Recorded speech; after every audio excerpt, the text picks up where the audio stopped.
Buenos días con todos. Estamos en el tercer día del Congreso Iberoamericano de Estudiantes de Física. En esta ocasión, continuando con las charlas estudiantiles, tenemos a Willy Anthony Izquierdo Inga, que va a presentar el siguiente tema, titulado Agujeros negros análogos en un condensado de Bose-Einstein diluido. Adelante, Willy, tienes 20 minutos de exposición y 10 de preguntas. Ok, muchas gracias. Sobre todo, quería felicitarles por esta iniciativa. Es importante la comunicación podríamos, eh, que puede surgir, ¿no? Entre nosotros los estudiantes de Iberoamérica para conocer muchos temas relacionados con la física. A ver,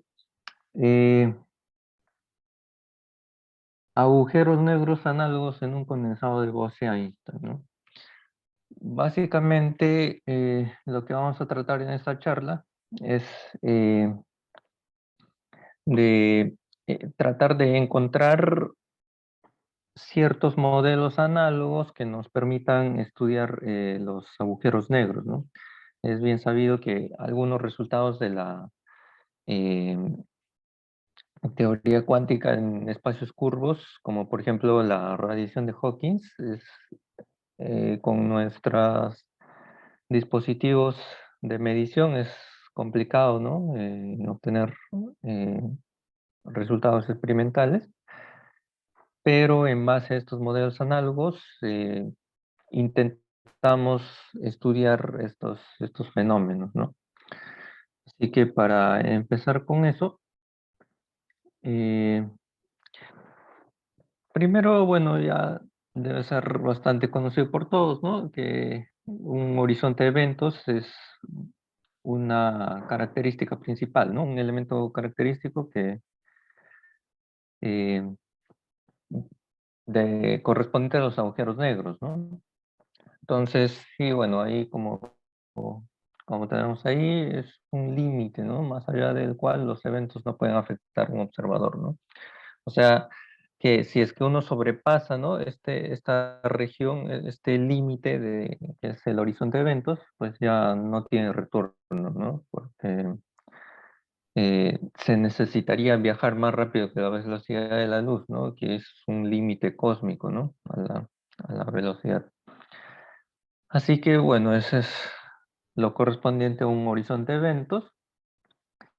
Y lo que nosotros vamos a hacer es considerar, ¿no? Una propagación fonónica en un fluido. Y a estos fonones lo vamos a considerar como partículas. Y en cambio al fluido en el que estos fonones se trasladan o se propagan dentro de este fluido, lo vamos a considerar como el espacio, ¿no? Entonces, eso más o menos es lo que vamos a encontrar más adelante. Y a partir de ahí vamos a ver ciertas analogías, ¿no? Ahora, el horizonte de sucesos para ondas sonoras va a aparecer, ¿no? Ahí en una superficie, ¿no? Que en esa superficie en la que el fluido, ¿no? Fluye igual que la velocidad del sonido, entonces ahí va a aparecer un horizonte de sucesos para ondas sonoras, ¿no? Así que más o menos eso vamos a ver. Ahora vamos a comenzar con introducir un poco lo que es el concepto del condensado de Bose-Einstein. Y de manera sencilla, pues un condensado de Bose-Einstein, ¿no? Básicamente se podría decir que si es que tenemos un sistema bosónico de muchísimas partículas, entonces si este sistema bosónico de muchísimas partículas se encuentra en su estado fundamental, entonces decimos que eh, y hay que recordar, ¿no? O sea, como son bosones, pueden ocupar un mismo estado. Entonces, si es que muchas de estas partículas ocupan el estado fundamental, entonces dice que se ha condensado, ¿no? Justo en ese estado fundamental. Y el sistema más simple para observar, ¿no? Este fenómeno es básicamente un gas ideal de Bose, ¿no? Entonces, para un gas ideal de Bose, tenemos el hamiltoniano de la ecuación uno que tenemos aquí, que es básicamente energía cinética para todas las partículas, ¿no? Para las enésimas partículas del sistema. Y si es que uno hace el análisis para determinar, ¿no?, el comportamiento termodinámico de este sistema, eh, pues uno necesitaría determinar, ¿no?, lo que es la matriz densidad, ¿no?, gran canónica, y a partir de ahí se podría encontrar lo que es esta cantidad de aquí, que corresponde al número de partículas, al número promedio, ¿no?, de partículas condensadas. Y como vemos aquí, depende de justamente la temperatura y aquí una cantidad Tc, ¿no? Y esa cantidad Tc, que vendría a ser lo que es la temperatura crítica. Es decir, que justo cuando la temperatura del sistema alcanza esa temperatura crítica, entonces eh, va a existir cierta cantidad de partículas condensadas. Entonces, eh, mientras la temperatura se acerque más al cero, entonces va a haber eh, mucho más partículas condensadas, ¿no? Entonces, si es que graficamos esta relación, más o menos vamos a encontrar que tiene este comportamiento, ¿no? Entonces aquí vemos que cuando la temperatura, ¿no?, se acerca a la temperatura crítica, el número de partículas condensadas es cero, ¿no? Pero mientras más se acerca al cero, la temperatura, más se acerca al número total de partículas, ¿no? Entonces, mientras más se acerca al cero, se acerca más al número total de partículas y por tanto el número de partículas no condensadas se hace nula, ¿no? Así que más o menos ese es el comportamiento que refleja un sistema eh, de gas ideal de Bose, ¿no? Ahora, en este sistema de gas ideal de Bose, solamente hemos considerado lo que es la energía cinética, ¿no? Entonces, pero todo en el mundo interactúa, ¿no? Interactúa o tiende, ¿no?, a interactuar con otros sistemas.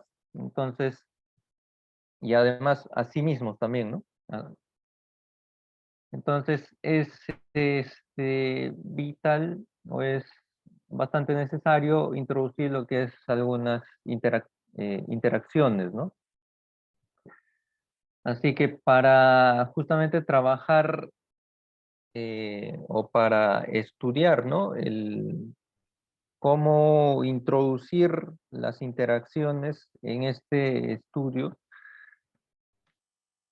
primero debemos recordar, ¿no?, que el hamiltoniano producido por la segunda cuantización de un sistema de muchas partículas, en su representación de configuraciones se expresa como esta ecuación 3, ¿no? Entonces aquí estos operadores sí son operadores de campo, que se definen en base a los operadores de creación o aniquilación.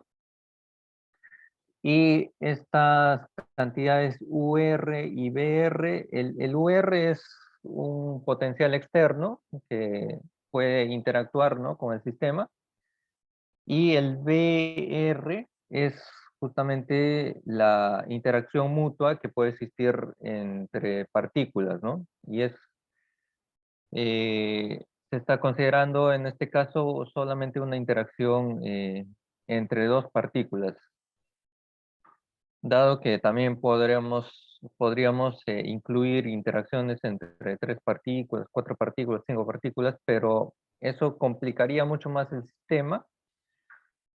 Sin embargo, para excluir es justamente esas interacciones, vamos a introducir lo que es algunas condiciones, por ejemplo, la condición de dilución, ¿no? Pero bueno, por el momento tenemos lo que es este resultado del formalismo en la segunda cuantización. Y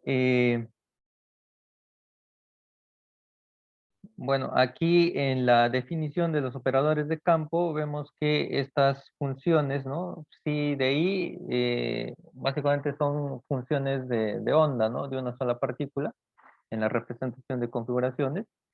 Y además se verifica estos operadores de campo al definirse en base a los operadores de creación y aniquilación, también cumplen con estas reglas de conmutación, ¿no? Como la ecuación 6 y 7. Ahora, este resultado, ¿no? Del hamiltoniano de la ecuación 3 en la representación de configuraciones se puede obtener, ¿no? En base a las transformaciones que uno puede hacer ahí en la definición de los operadores de campo. Y asimismo también se pueden hacer transformaciones usando condiciones periódicas de contorno para obtener justamente este hamiltoniano de la ecuación 8. Y este hamiltoniano de la ecuación 8 es bastante ilustrativo, ¿no? Respecto a la visualización que uno puede tener de las interacciones mutuas que pueden existir en este sistema bosónico. Aquí en la imagen se puede ver claramente que dos partículas con un momento K y la otra partícula con un momento P interactúan entre sí, intercambiando entre ellas mismas un momento Q.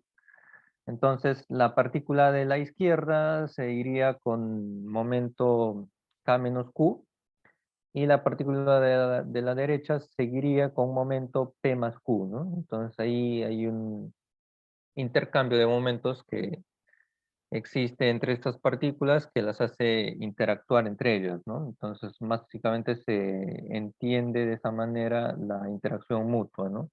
Entre partículas. Ahora, como bien les Willy, decía, te quedan 10 minutos.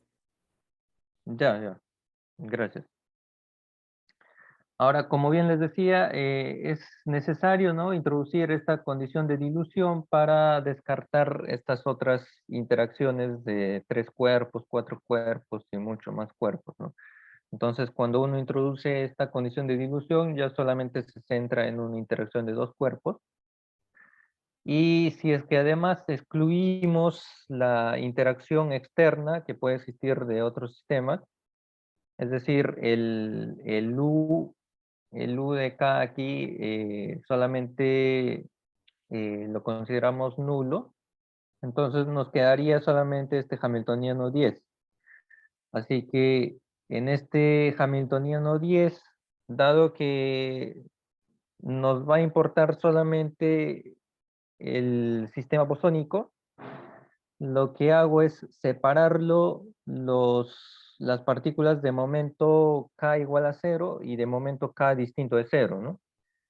Entonces, cuando hago eso y considerando una ocupación macroscópica del estado K igual a cero del sistema, es decir, con ocupación macroscópica me refiero a que se ocupe, o sea, este estado lo ocupen muchísimas partículas. Eh, Entonces, cuando este estado lo ocupan muchísimas partículas, estos operadores de creación y aniquilación de ese estado K igual a cero, básicamente tienden a comportarse como C-numbers, ¿no? O sea, ya no como operadores, sino como C-numbers, que se pueden reemplazar justamente en el hamiltoniano, se pueden reemplazar como C-numbers raíz de n0. Y eso me ayuda mucho a simplificar los resultados. Y aquí vemos que ya lo hemos reemplazado ahí y solamente estamos considerando aquí también teniendo en cuenta, ¿no?, temperaturas muy bajas a la temperatura crítica. Entonces podemos despreciar algunos términos eh, correspondientes a los estados excitados, ¿no? Que no tienen mucha probabilidad de ocurrir debido a la muy baja temperatura que tiene el sistema. Entonces, el resultado que nos produce esto es que el hamiltoniano toma esta forma. El hamiltoniano que teníamos aquí en la ecuación 10 tomaría esta forma de la ecuación 12. Y para diagonalizar este hamiltoniano, introducimos lo que es las transformaciones de Bogoliubov, donde estos operadores BK y BK Daga son operadores que vamos a imponer que cumplan estas relaciones de conmutación como la ecuación 14.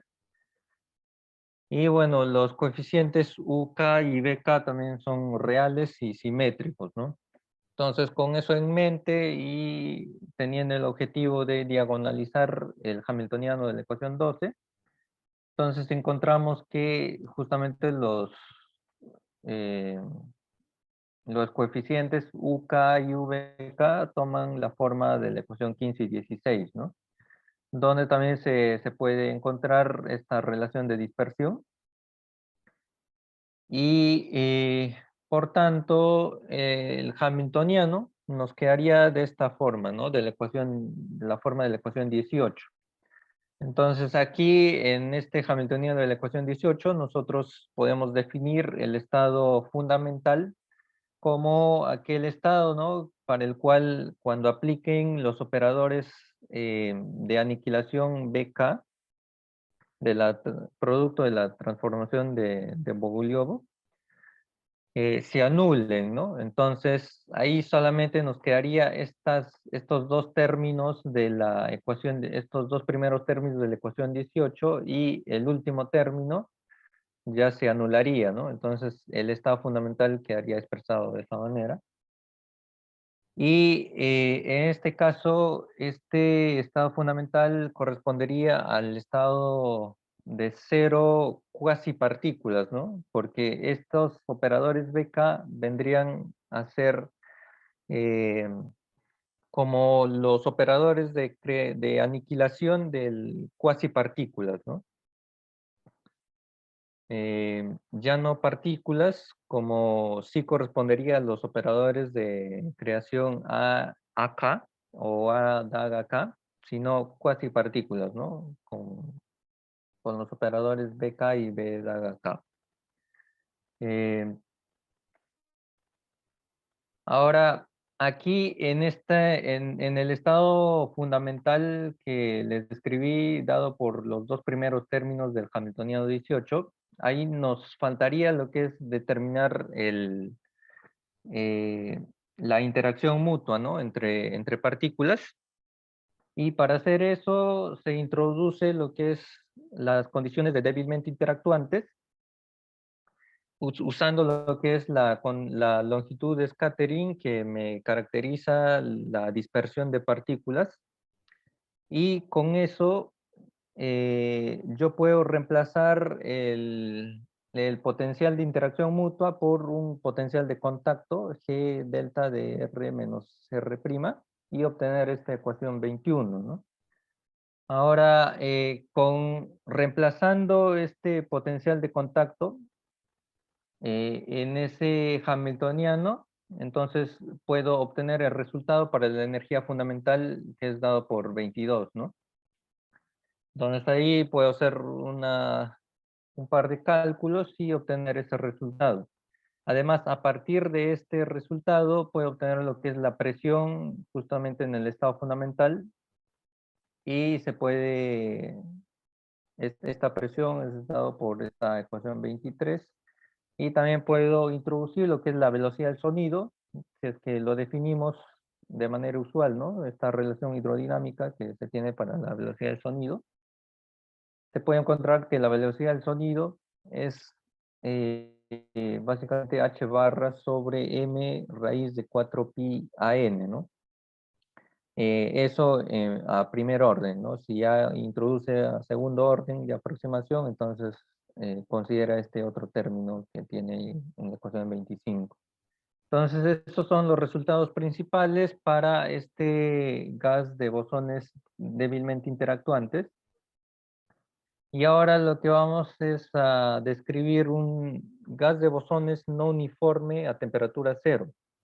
Entonces, aquí en el caso de la determinación de los resultados para el gas de bosones débilmente interactuante, se ha tenido en cuenta las condiciones de contorno, ¿no? Como les decía, las condiciones de contorno, las condiciones periódicas de contorno, ¿no? Entonces, pero para un sistema en general, básicamente no correspondería tener esas condiciones de contorno, ¿no? Ya que se podría encontrar confinado en una trampa de potencial y eso haría que las condiciones periódicas de contorno ya no sean válidas, ¿no? Entonces ya tendría que trabajar con otro método para determinar los resultados aquí. Y bueno, en general podríamos trabajar solamente considerando la dinámica de los operadores de campo y ahí trabajando ya con la imagen de Heisenberg. La dinámica de los operadores de campo está dado por 26. Aquí el operador U es el operador de evolución y la ecuación de Heisenberg que determina la dinámica de estos operadores de campo es dado por la ecuación 27, ¿no? Entonces, de esa manera se obtiene esta ecuación 28 que tenemos aquí abajo, y a esa se le conoce como ecuación de campo, ¿no? Ecuación de campo y me determina lo que es la dinámica de los operadores de campo para cualquier sistema bosónico, ¿no? De muchas partículas. Ahora, en esta ecuación de campo, lo que puedo hacer es separar la parte condensada y la parte no condensada.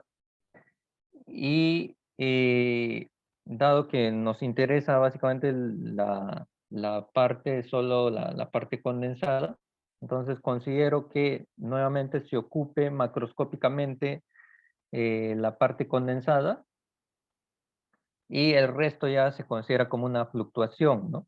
Entonces la parte condensada ya se considera como un C-number y básicamente sería una función de onda del condensado de Gauss-Einstein.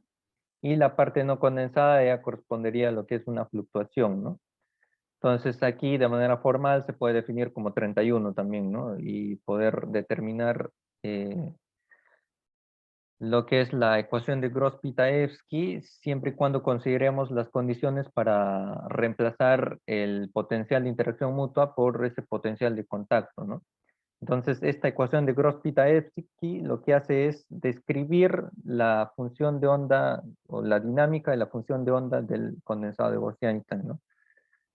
Eh, Ahora, a partir de esta ecuación de Gross-Pitaevsky, yo puedo determinar una ecuación de continuidad para el condensado, dado por esta ecuación 34, donde el J vendría a ser la corriente de densidad del condensado, y a partir de aquí, considerando, ¿no?, que la función de onda es una cantidad compleja, que se puede expresar como 36, entonces puedo definir lo que es la velocidad de flujo, va a ser irrotacional esta velocidad de flujo, como la ecuación 37, ¿no? Como el gradiente, ¿no? De esta fase S que tenemos aquí. Entonces, ahora que tenemos justamente el fluido que va a ser el condensado de Bose-Einstein, o la dinámica del fluido, y B0 vendría a ser lo que es su velocidad, la velocidad justamente de este fluido, del condensado. Entonces, lo que quiero hacer es introducir perturbaciones con el fin de obtener, ¿no? Justamente estos fonones que se propaguen sobre este fluido del condensado y obtener así el análogo, ¿no? Así que en base a la ecuación general de la ecuación de campo que teníamos aquí, esa ecuación 28, yo puedo encontrar también de esa ecuación lo que es este resultado general de la conservación local con este J también, ¿no? Que es el operador de densidad de partículas. Y introduciendo lo que es esta separación del operador de campo en su parte condensada y su no condensada, que vendría a ser lo que es la fluctuación del condensado. Eh, si es que consideramos esta separación junto con este potencial en la ecuación de campo, la ecuación 28 que tenemos más arriba, podemos encontrar la ecuación dinámica de las fluctuaciones, ¿no? Dado por la ecuación 40, donde las relaciones de conmutación de estas fluctuaciones son dadas por 41. Y si es que consideramos también esta separación en la densidad número total de partículas, o en la densidad número de partículas, vamos a encontrar que esta pequeña parte no condensada puede expresarse como la ecuación 43, ¿no? Y también se puede encontrar lo que es la corriente de las fluctuaciones, ¿no? El operador de densidad de corriente justamente de las fluctuaciones, donde este phi' vendría a ser lo que es la perturbación del potencial, del operador de potencial de velocidad, ¿no? Como la velocidad aquí en este caso se expresa en función del gradiente de este S, entonces S vendría a ser como un operador de potencial, ¿no? Entonces, y phi' vendría a ser justamente lo que es su perturbación, ¿no? Ahora, estas cantidades J' y N' cumplen también obedecen, ¿no? Lo que es esta ley de conservación, y también van a cumplir lo que es esta ecuación de Bernoulli para los fluidos, donde esta última parte correspondería a lo que es una presión cuántica, ¿no? Ya proveniente netamente de la teoría cuántica de campos. Y justamente estos tres primeros términos vendrían a ser lo que es bueno, los términos correspondientes a la ecuación de Bernoulli para un fluido, ¿no? Un fluido en general. Ahora, si es que consideramos la aproximación de Thomas Fermi, podemos despreciar este término de presión cuántica y nos quedaría simplemente de esta manera. Esta ecuación de Bernoulli, y esto ya vendría a ser o vendría a describirme lo que es las fluctuaciones o la dinámica, ¿no? De las fluctuaciones en un fondo de fluido no viscoso con presión que tenemos aquí, y bueno, la velocidad del sonido vendría a ser de esta manera, ¿no? Como C, la raíz de Gn0 sobre M. Ahora, considerando, Willy, ¿no? Justamente Willy, esta ecuación 48, ¿sí? eh, ¿puedes ir concluyendo, por favor? Sí, sí, ya acabo. Ok, gracias. A ver, un minutito. Ya estoy llegando a las ecuaciones. En esta ecuación n', en esta ecuación 48 yo puedo despejar n' aquí y me quedaría n' de esta manera, ¿no? Ahora, si es que este n' lo introduzco en la ecuación 46 que tenemos aquí, entonces voy a producir toda esta ecuación 50, ¿no? Entonces, esta ecuación 50 es fundamental aquí en esta parte de la presentación, ya que yo puedo darle una forma como esta ecuación que tenemos aquí, que vendría a ser la ecuación de onda relativista, ¿no?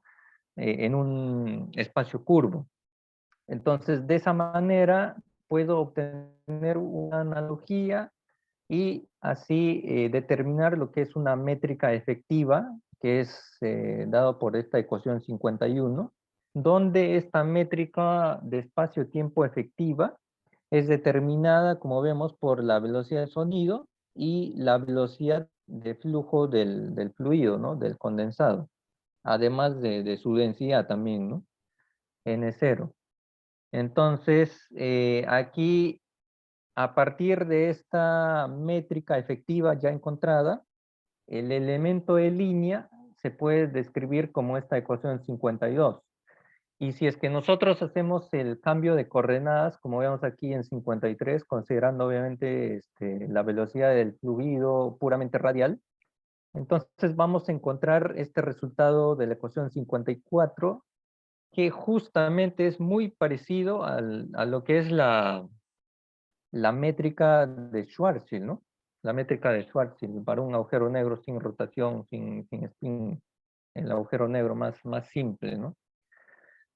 Entonces, aquí vemos que justamente tiene esa analogía, solo que el horizonte de sucesos no va a estar dado como en el agujero de Schwarzschild con 2 gm, sino que va a estar dado por justamente esta velocidad del sonido, ¿no? Entonces, cuando el fluido alcanza, la velocidad del fluido alcanza justamente la velocidad del sonido, entonces ahí es donde se produce, ¿no? Un horizonte de eventos. Y de esta manera, este resultado, ¿no? Es justamente lo que les quería mostrar el día de hoy, que corresponde, ¿no? Una analogía y se ve justamente en las ecuaciones que podemos determinar una analogía entre los fluidos, o sea, la propagación de fonones en un fluido, justamente este condensado de Bose-Einstein, con esta eh, con el agujero negro de Schwarzschild, ¿no? Bastante conocido. Y bueno, esto experimentalmente el día de hoy pues nos permite estudiar algunas de las características que por razones eh, experimentales pues no nos favorecen, ¿no? En estos momentos. Y corresponde a un resultado importante, ¿no? Que justamente se está estudiando, hay algunos trabajos, ¿no? Experimentales. Y bueno, con esto ya concluiría mi presentación, ¿no? Gracias. Muchas gracias, Willy, por tu presentación. Estuvo muy interesante. ¿Hay alguna pregunta aquí en la sala? Puede... A ver, ahí hay una pregunta. ¿Este horizonte tiene las mismas implicaciones que el agujero negro? ¿Que en el agujero negro? ¿Cómo? ¿Este horizonte tiene las mismas implicaciones que en el agujero negro? Sí, sí. Sí, como bien te dije, si es que observas las ecuaciones aquí, son básicamente muy similares, ¿no? Entonces, sí, en efecto, o sea, uno puede replicar, al menos en primera instancia, lo que es un horizonte de eventos para un agujero negro, ¿no? En este caso, el agujero negro de Schwarzschild, ¿no? Entonces, esto nos permite, y de hecho hay bastantes trabajos, hay un autor conocido que es Ted Jacobson, que trabaja en Israel en un laboratorio, justamente hace experimentos básicamente de estos modelos análogos que le están permitiendo determinar, ¿no? Algunas de las características como son la radiación de Hawking, que ya las han determinado experimentalmente, ¿no? En base a estos modelos análogos, ¿no? Entonces, más o menos nos permite, ¿no? Como decía, un método de estudio, ¿no? De estos horizontes de eventos, sobre todo. Ok, muy bien. Eh, Otra pregunta. En este caso, los fonones no podrían escapar, o ¿cómo sería dicha implicación? Digamos, en el agujero negro no escapan los fotones luego del horizonte. Aquí igual, pero con fonones. Sí, exacto. Porque para que los fonones escapen, tendrían que tener una velocidad mayor que la velocidad del sonido, ¿no? Entonces, y justamente se puede eh, graficar esto como un, un agujero de Schwarzschild, ¿no? Donde fuera del horizonte de eventos, no sé si recuerdan eh, lo que es el efecto Doppler, ¿no? Entonces, fuera de este horizonte de eventos, se tiene como una propagación, ¿no? Que está, puede estar dentro de un círculo ahí que forman, pero fuera pero dentro, o sea, para superar, ¿no? Justamente el horizonte de eventos, se formaría ya lo que es un frente de ondas de Mach, ¿no? Lo que correspondería a un fonón propagándose más rápido que la velocidad del sonido, ¿no? Que eso sí es posible, ¿no? Solo que dentro de nuestras condiciones estamos solamente considerando que nuestros fonones van a estar dentro de los límites, ¿no? Para replicar lo que es el horizonte de eventos. Ya, muy bien. Hay otra pregunta. ¿Se podría hacer la analogía de los agujeros negros con cualquier otro tipo de fluido que no sea necesariamente un condensado de Bose-Einstein? Sí, sí, se puede. De hecho, el primer trabajo que surgió en base a esto fue el trabajo de un Unruh. Él trató lo que es la evaporación de claro, lo que es este modelo análogo, pero solamente con un fluido que puede ser agua, ¿no? Pero obviamente con condiciones bien establecidas.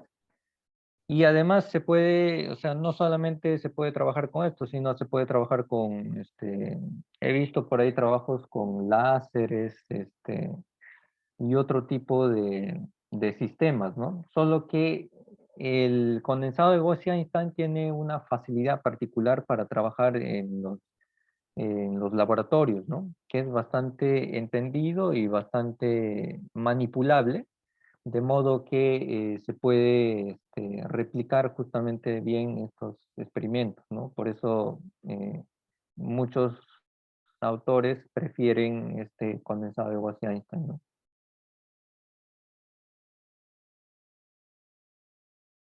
Ya, excelente. Parece que ya no hay más preguntas. Eh, te agradecemos, Ok, te agradecemos mucho, Willy, por esta interesante presentación. Eh, Solamente vamos a recordar de que las grabaciones de los videos se los vamos a estar haciendo llegar por medio del correo, o lo vamos a subir en las redes sociales o en el canal de YouTube. Muchas gracias, Willy. ok, muchas gracias igualmente y bueno, felicitarles, ¿no? Como decía, por esta gran iniciativa, ¿no? Para interconectar a todo lo que es Iberoamérica. Bien. Muy bien. ¿Puedes dejar de presentar, por favor? Ah, Ya. ah, ah, A ver, se encuentra Samuel Sáenz en la sala. Samuel Sáenz.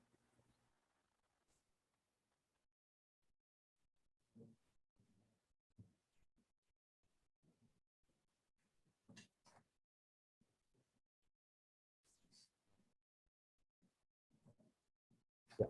Buenos días con todos. Continuando con las charlas estudiantiles en este tercer día del Congreso Iberoamericano de Estudiantes de Física. Ahora vamos a presentar la siguiente charla, que está a cargo de Micaela Carrasco y cuyo título lleva por estrellas ultracompactas con complejidad polinomial usando desacople gravitacional. Micaela, tienes 20 minutos de exposición y 10 minutos de preguntas. Ya puedes empezar. Ok, muchas gracias. Bueno, buenos días con todos. Es un placer para mí estar hoy aquí. Les voy a presentar un trabajo que desarrollé como tesis de pregrado el anterior año. Se llama Estrellas ultracompactas con complejidad polinomial usando desacople gravitacional. Sé que el título suena un poquito extraño, pero vamos a ir desarrollándolo poquito a poquito. ¿Ok? Bueno, entonces yo voy a seguir esta estructura, ¿sí? Primero vamos a empezar con una motivación súper sencilla sobre lo que es la relatividad general. Después vamos a hablar sobre el desacople gravitacional. Después les voy a mostrar un poquito sobre lo que es la complejidad. Después nos vamos a ir a la zona ya de ultra compact stars, en donde yo les voy a mostrar cuál es el modelo que se propuso. Y vamos a terminar con conclusiones. ¿Ok? Bueno, entonces, como motivación, empezamos hablando de la relatividad general. La relatividad general se basa en diferentes aspectos, ¿sí?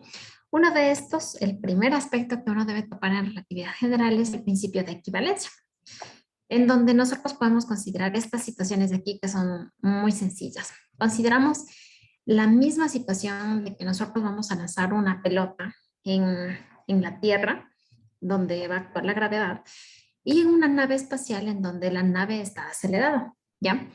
Como ustedes van a notar, estos dos eventos son indistinguibles, tanto en la Tierra como en el cohete. La pelota va a topar el suelo en algún punto, ¿sí? Pero ahora, ¿qué tal si es que nosotros al cohete lo tenemos en el vacío, en el espacio, y apagamos la aceleración del cohete? Prácticamente, como estos eventos son indistinguibles, estamos diciendo como si estuviéramos nosotros apagando la gravedad en ese punto. Entonces, ahí es cuando nosotros nos empezamos a dar cuenta que esta fuerza de la que nosotros hablamos empieza a ser una fuerza ficticia realmente. ¿Ok? Entonces, aquí ya nosotros vamos a decir que la fuerza de la gravedad no es una fuerza, sino que es algo propio del espacio-tiempo donde nosotros estamos hablando, ¿ya? Vamos a ver, olvidé mencionar, estos experimentos son considerados solo en espacios muy pequeñitos de tiempo, muy pequeños de espacio y muy cortos en el tiempo, ¿sí? Súper chiquitos. Entonces nosotros vamos a decir que estamos en un marco de referencia localmente inercial. Entonces ahora, consideremos ahora la misma situación de lanzar una pelota en caída libre hacia la Tierra. Vamos a tener dos pelotas lanzadas, pero ahora vamos a considerar un espacio mucho más grande. A la final de cuentas nos vamos a dar cuenta que estas dos pelotas, uno piensa en un inicio que ellas van a caer en línea recta como es usual en caída libre. Sin embargo, estas dos pelotitas se van a ir acercando la una a la otra. Y eso es un poquito extraño, ¿no? Entonces, la idea de todo esto es que las pelotas no van a seguir una trayectoria recta, sino que van a seguir una trayectoria curvada. ¿Curvada por qué? Porque nuestro espacio es curvo, ¿ok? Entonces, a esta trayectoria de la curva, digamos, la conocemos como una trayectoria geodésica. Entonces nosotros podemos, por ejemplo, imaginarnos, si nosotros consideramos digamos que esta es la Tierra, ¿ok? Y nosotros tenemos dos objetos aquí en la línea del Ecuador que queremos mandarlos a 90 grados hacia el frente, hacia el polo norte, digamos. Vamos a tener aquí dos objetos que los vamos a ir mandando en línea recta. Como nuestra Tierra sigue una trayectoria geodésica, como vamos a notar, todas las líneas, así hayan empezado con 90 grados desde el Ecuador, van a toparse en el polo norte, ¿sí? Entonces, este es un efecto súper interesante, ¿no? Porque aquí nosotros empezamos a decir que nuestro campo gravitacional no es muy uniforme como pensábamos, porque si no serían líneas rectas únicamente. sino que a estas diferencias nosotros las vamos a llamar como inhomogeneidades de nuestro campo gravitacional. Y esta inhomogeneidad puede ser interpretada como una curvatura en el espacio-tiempo en el que estamos nosotros parados. Entonces nosotros ahora ya no estamos en un espacio euclidio tridimensional como el que siempre estudiamos, sino que estamos en un espacio conocido como espacio pseudo-riemanniano. ¿Por qué pseudo-riemanniana? Porque nosotros identificamos nuestro espacio y lo caracterizamos con esta G de aquí, esta G mu nu. Esta G mu nu es una métrica que caracteriza, que tiene la información de cómo es el espacio-tiempo que estamos nosotros analizando. ¿Ok? Entonces, en este punto nosotros podemos decir que la relatividad general es una teoría geométrica de la gravitación. ¿De acuerdo? Entonces ahora, vamos un poquito más allá. Si nosotros empezamos a hablar un poquito sobre las matemáticas, esa métrica de la que yo les estaba hablando, G mu nu, nos ayuda a escribir unos símbolos de esta manera, se llaman símbolos de Christoffel. Y después con estos símbolos de Christoffel nosotros podemos escribir otro tipo de tensor que se llama tensor de Riemann. ¿Por qué así? ¿Por qué hablamos de tensores aquí? Porque ya no estamos en un espacio tridimensional. No podemos considerar únicamente vectores, ¿no? Sino que debemos irnos un poquito más allá y por eso consideramos tensores.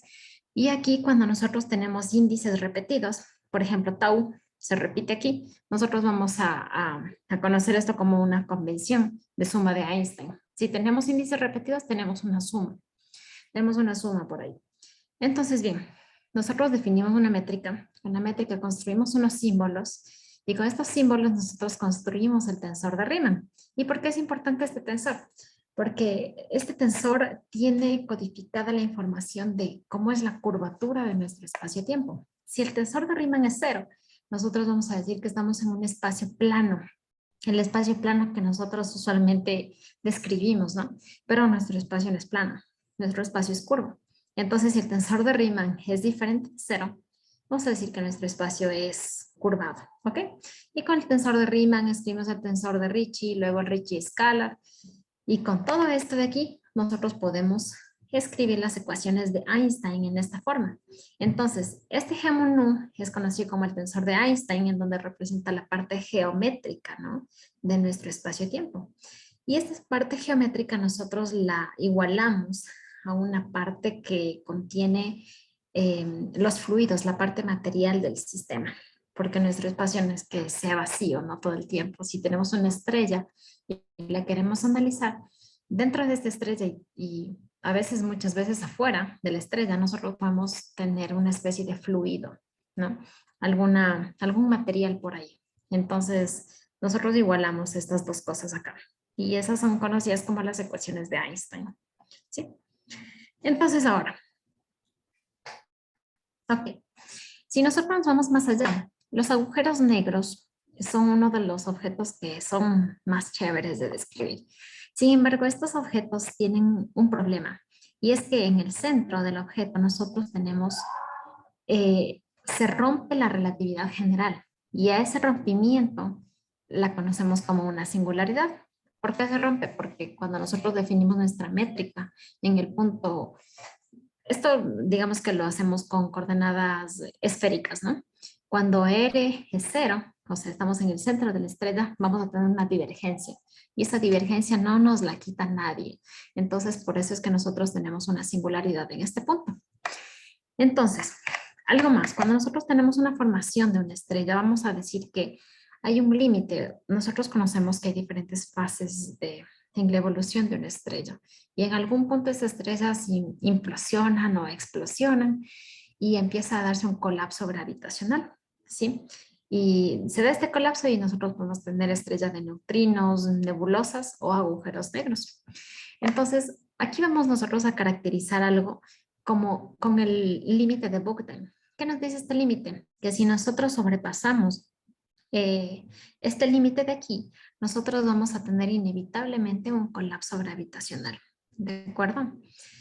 Sin embargo, ese colapso gravitacional nosotros usualmente lo interpretamos como que va a ser un agujero negro de una. Se va a formar un agujero negro. Pero pasa algo extraño, que en un límite, en un punto exacto, nosotros podemos llegar a describir una estrella ultracompacta. Entonces les voy a hablar un poquito sobre el primer modelo que se hizo de una estrella ultracompacta. Fue estudiado por Masuri y Motola por el 2004, en donde estudiaron una estrella esférica con densidad uniforme. Entonces, ellos describieron el elemento de línea. Este elemento de línea es relacionado con la métrica que yo les hablaba. Entonces, lo describieron con este elemento de línea y estas partes de aquí, esta es la parte temporal, la parte radial, la parte angular de teta y phi, ¿ok? Entonces, la parte temporal la describieron con esta función de aquí y a la parte radial con esta función de acá, donde h es simplemente esto. Algo que es importante aquí, nosotros consideramos unidades naturales, ¿no? Constante de la luz es 1 y la constante g sí, la constante g universal igual es 1 para hacer el cálculo un poquito más sencillo, ¿ok? Entonces ellos consideraron una densidad uniforme, o sea, un ρ es la densidad, es simplemente una constante, ¿de acuerdo? Si nosotros resolvemos las ecuaciones de Einstein, vamos a obtener este resultado de aquí. Entonces, acá nosotros podemos notar que el límite de Bogdal, como yo les hablaba, nos habla sobre el colapso gravitacional. Y este también nos dice que para que tengamos una configuración estable, la presión debe ser positiva todo el tiempo y debe ser muy regular, ¿ok?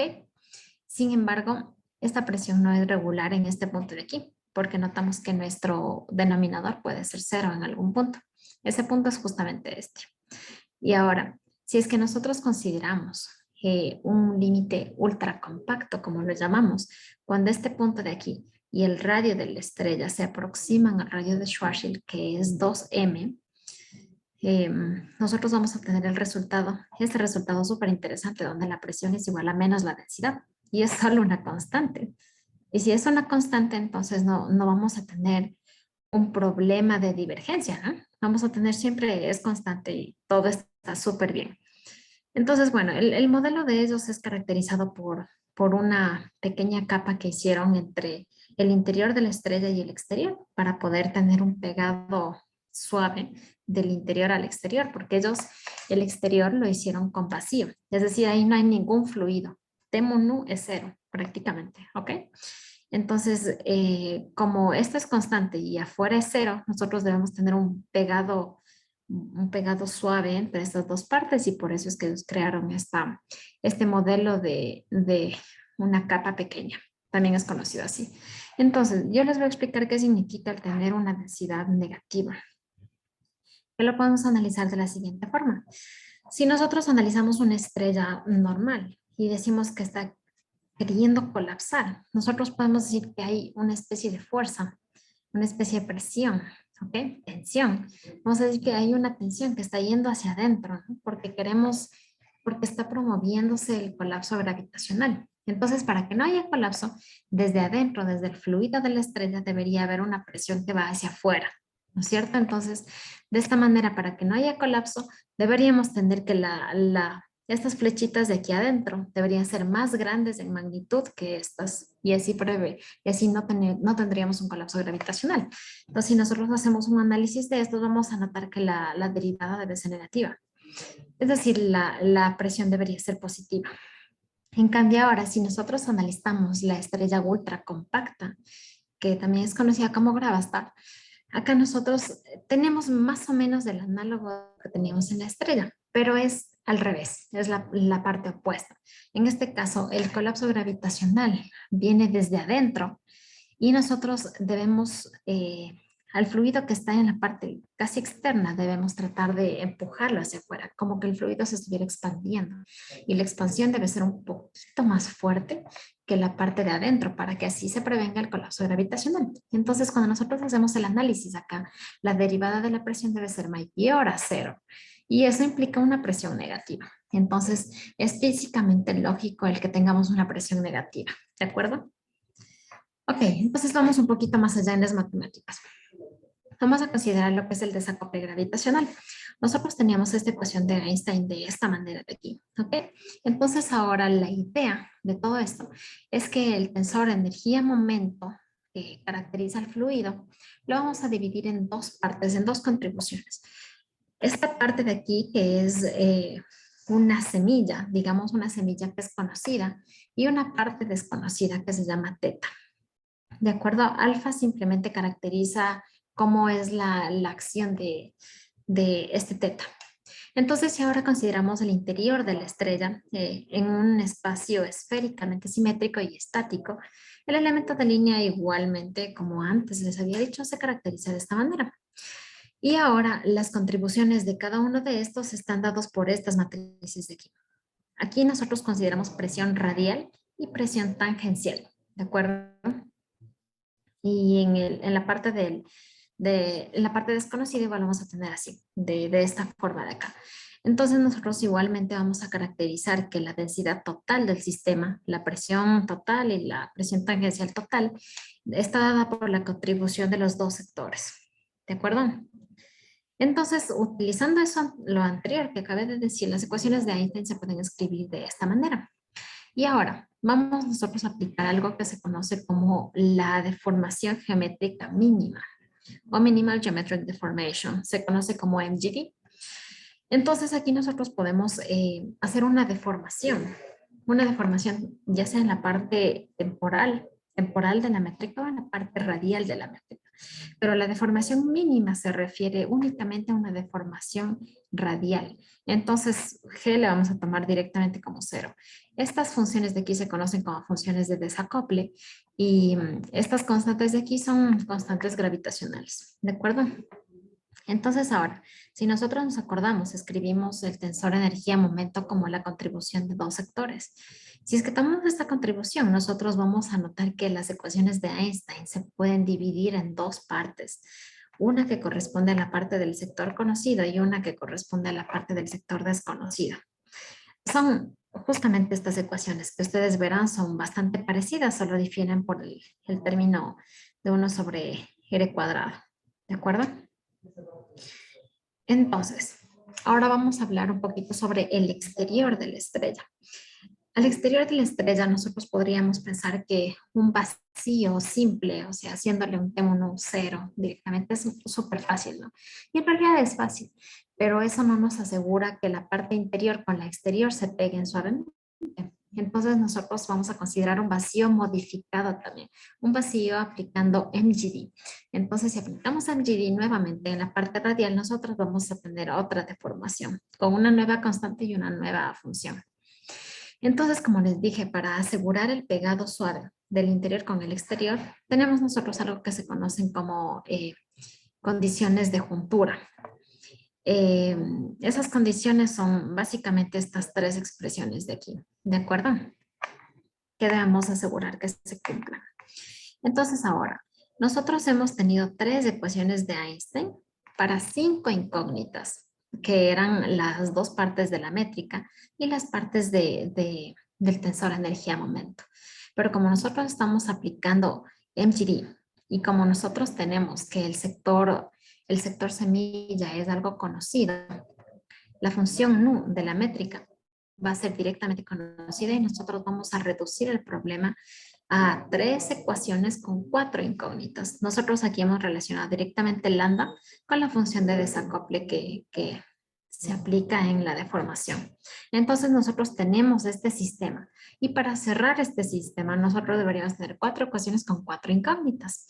Entonces vamos a proveer una nueva información y esa nueva información va a ser basada en algo que se conoce como complejidad.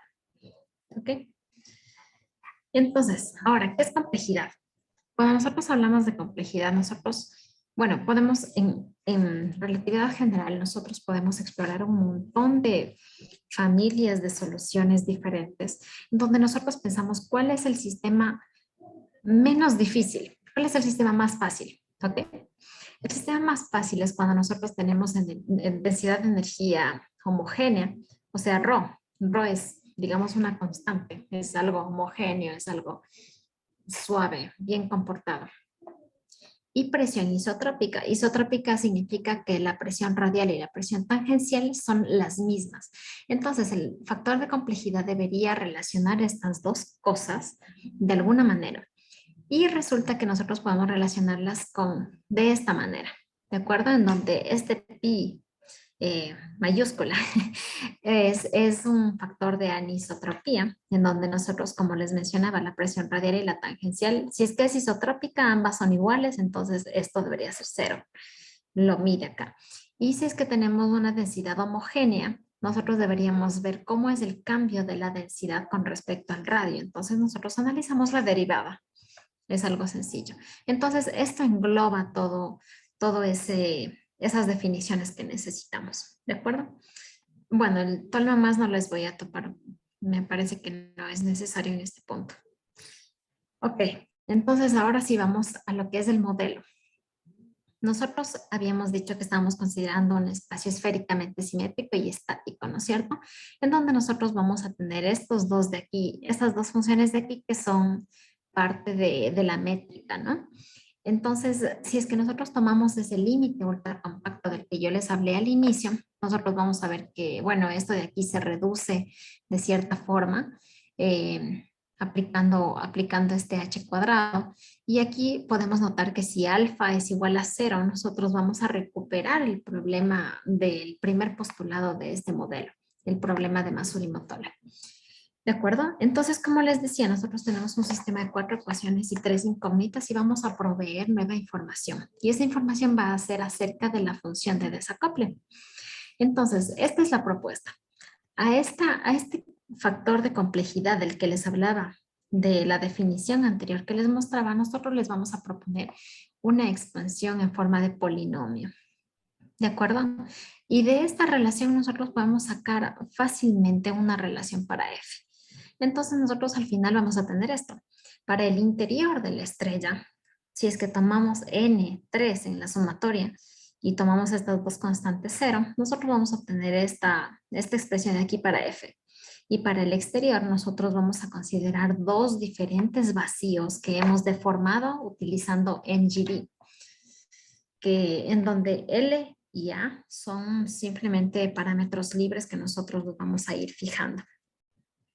Entonces, nosotros utilizando la primera función del exterior, esta de aquí, 18 y 19, vamos a obtener estos resultados. Aquí tenemos nosotros cómo se comporta la presión, la parte radial de la métrica. Y notamos que todo esto es muy suave. Y nosotros tenemos este comportamiento que es positivo siempre. Si es que aquí en este punto de 2m la función pasa a ser negativa, nosotros vamos a tener lo que es el radio de Schwarzschild, vamos a tener algo que se conoce como una singularidad aparente. Si es que esta función es negativa, significa que cualquier partícula que entre y pase ese límite nunca más va a volver a salir. Sin embargo, aquí nosotros tenemos un comportamiento siempre positivo, entonces no hay ningún problema con cómo se comporta la estrella en ese punto. Y esto de aquí es la parte material del sistema. La densidad, como vemos, es súper suave, homogéneo, todito. Perdón, no homogéneo, sino que es un pegado suave en el interior con el exterior. Igualmente la presión radial, si notamos, es negativa, como el primer modelo que se analizó. Y bueno, la presión tangencial no necesitamos algún matching aquí medio específico, entonces no hay problema en que tengamos un comportamiento, se conoce como cusp-like, este comportamiento de pegado en punta, digamos. No nos ocasiona ningún problema y más bien esta punta de aquí nos representaría cuál es el radio de la estrella. Y tenemos algo súper parecido acá con el segundo exterior. Lo mismo para la parte radial y para la parte de los fluidos. Vamos a notar que aquí la discontinuidad de la presión tangencial nos ayuda a identificar cuál es el radio de la estrella. ¿De acuerdo? Entonces, bueno, en conclusión, nosotros hemos propuesto un nuevo modelo para una estrella ultracompacta anisotrópica, es decir, cuando la presión radial y la tangencial son diferentes, y hemos utilizado la deformación geométrica mínima. Nosotros cerramos el sistema de ecuaciones dando una expresión para la función de desacople utilizando el factor de complejidad. Para el interior, nosotros utilizamos el factor de complejidad y a este interior lo pegamos con dos vacíos modificados diferentes, como notamos. Y como les dije, esas soluciones eh, abarcan todos los requerimientos necesarios para tener una descripción físicamente posible de esta estrella. Y bueno, eso es todo. Muchísimas gracias por su atención. Si les interesa, el trabajo es publicado, lo pueden ir viendo en internet. Acceso libre. Gracias, chicos. Muchas gracias, Micaela, por tu exposición. ¿Tienen alguna pregunta, por favor? Lo pueden hacer por el chat o si no, levantar la manito o activar su audio. A ver, Sergio pregunta lo siguiente. Cuando te refieres a dos exteriores, ¿es a los dos tipos de vacíos? Y otra pregunta. Por lo que vi en las gráficas, los dos vacíos se comportan iguales. ¿Cuál es la diferencia entre ambos? Ok. Sí, para el primer exterior yo considero la función 18 y la 19. Y para el segundo exterior considero 18 y 20. Y la diferencia acá es la discontinuidad de la presión tangencial. Si tú notas aquí estos puntitos en rojo, aquí tenemos un cusp-like matching, como les decía, y en el siguiente nosotros tenemos una discontinuidad.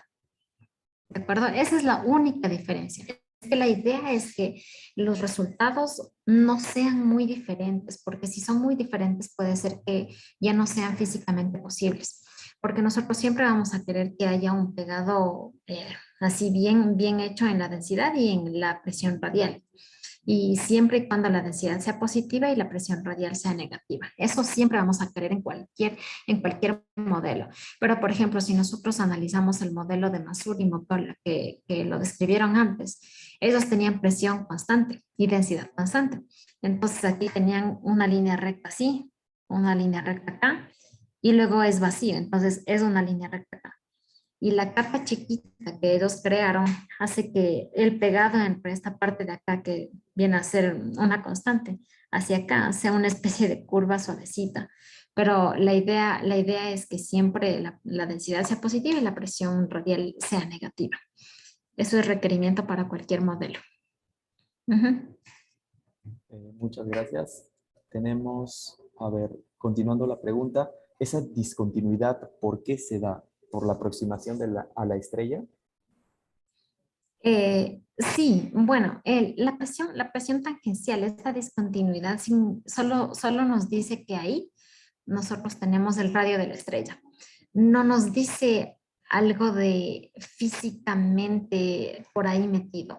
La idea, la única idea importante acá es que la presión tangencial y la radial, ambas contribuyen para que el fluido adentro de la estrella se vaya expandiendo, para que se prevenga el colapso gravitacional.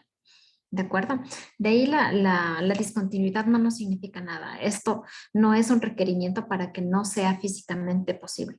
Esto no tenemos nosotros ningún inconveniente porque, como les había mencionado, estas de aquí son las condiciones de pegado para que tengamos aceptabilidad física. Y aquí no tenemos ninguna condición para la presión tangencial. No nos da. No es importante esta contribución si es que hablamos de una discontinuidad ahí. Solo significa que adentro se comportó de una manera y afuera de otra manera, nada más. Muy bien. Y para finalizar, menciona la misma persona que estaba preguntando, y para finalizar, ¿piensa seguir en esta línea de trabajo o qué se puede seguir trabajando? Bueno, con esta presentación. Bueno, verás, la idea de todo esto es que las estrellas ultracompactas se pueden considerar como una hipótesis alternativa a los agujeros negros, porque como yo les dije, los agujeros negros tienen todavía un problema en donde la relatividad general no funciona y es el punto central. Entonces ahí es cuando aparecen nuevos modelos que describen una especie diferente de estrella para solucionar ese problema. Hay modelos, por ejemplo, para agujeros negros regulares que no tienen problema en el centro. Hay también los agujeros de gusano y también tenemos estas estrellas ultracompactas. Ahora, si nosotros, por ejemplo, nos empezamos a analizar con datos observacionales, si nosotros analizamos las ondas, ¿cómo se llaman? Las ondas gravitacionales que que vienen desde el exterior y las medimos acá, nosotros vamos a notar que hay un gap que no se puede describir con agujeros negros.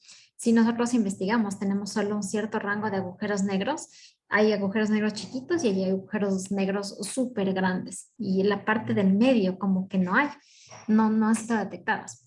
Y resulta que el año anterior hubo una detección de ondas que parece ser que indica que esa estrella rara que no sabemos qué es porque no coincide con las mediciones de agujeros negros, es una estrella ultracompacta. Entonces el campo para analizar las estrellas ultracompactas es muy bueno porque nos indican vacíos que aún no se han topado y que aún no han sido descubiertos. ¿Ok?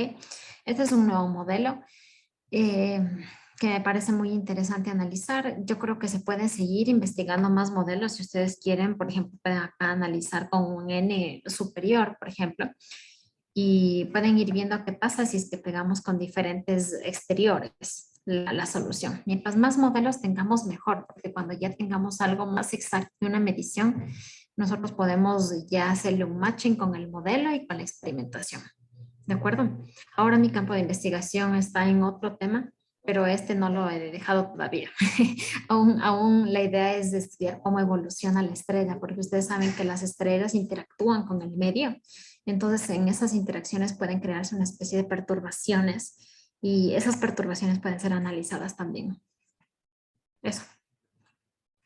Ya, muchas gracias ¿Ok? por la exposición. Bueno, si ya no hay más preguntas, vamos a dar por finalizada esta charla. Estuvo muy interesante.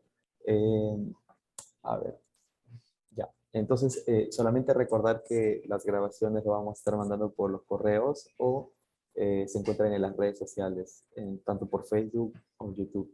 Muchas gracias, Micaela. Te agradecemos bastante. De acuerdo. Gracias a ustedes.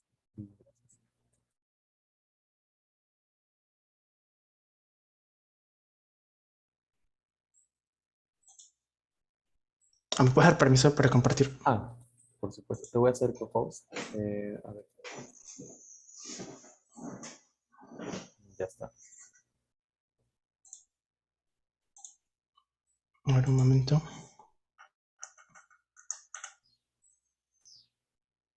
Ya.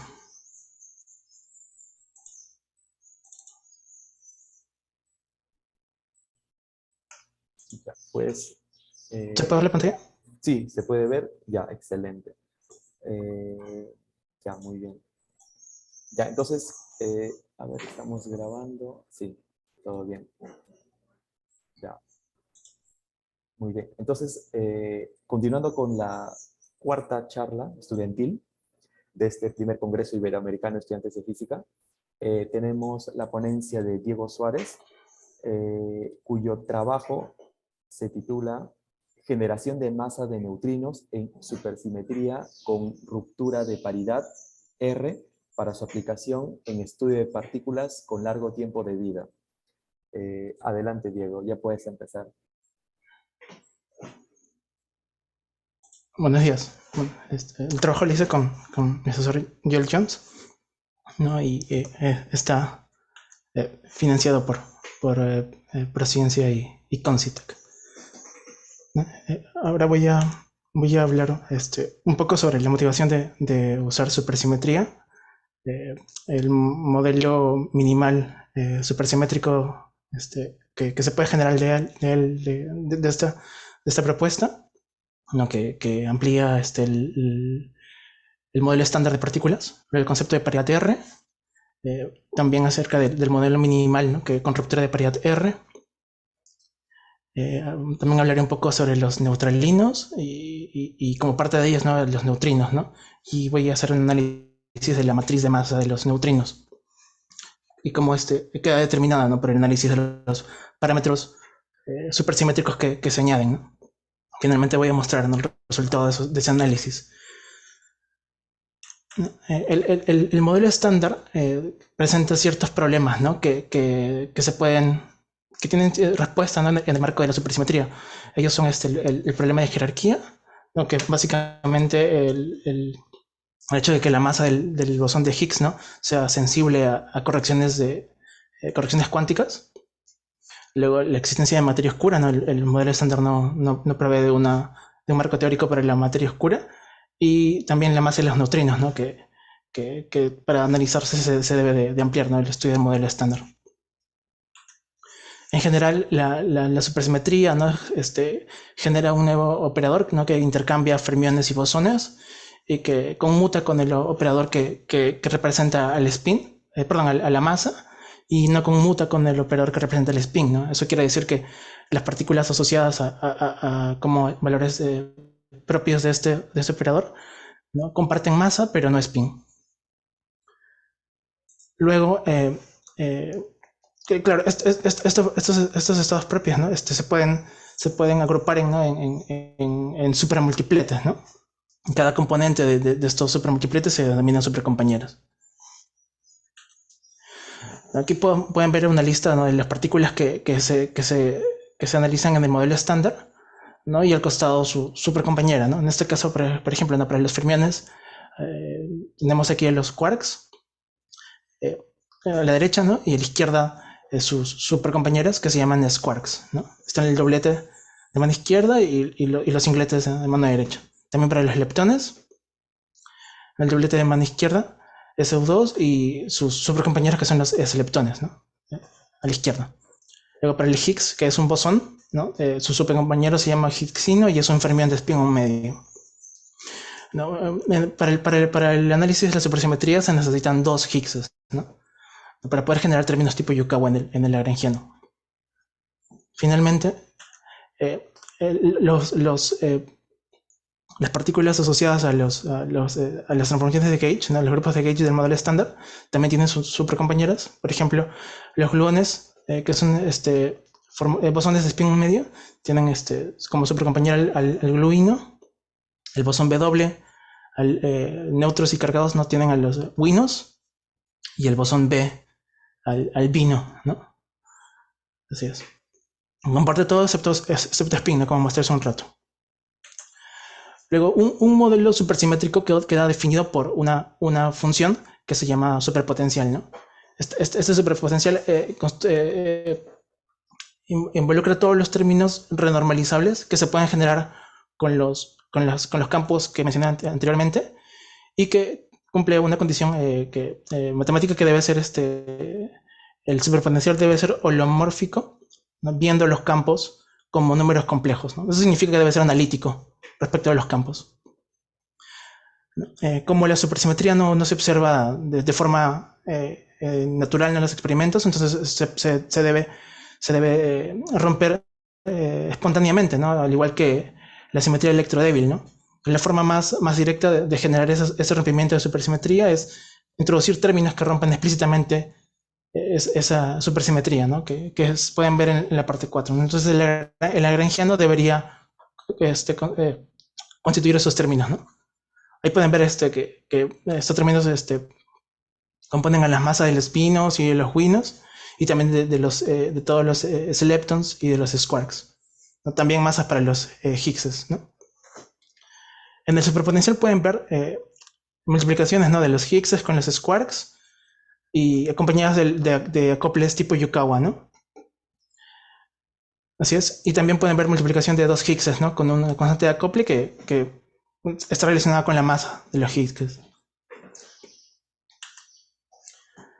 No, y como mencioné, ¿no? Los términos que entran en el superpotencial solamente involucran a los que reproducen el modelo estándar. Por eso es que se llama minimal, ¿no? Porque solamente involucran a los términos que reproducen lo del modelo estándar, ¿no? Pero en general podría contener otros términos, ¿no? Por ejemplo, algunos que no respeten simetrías como la del número leptónico o el número bariónico, ¿no?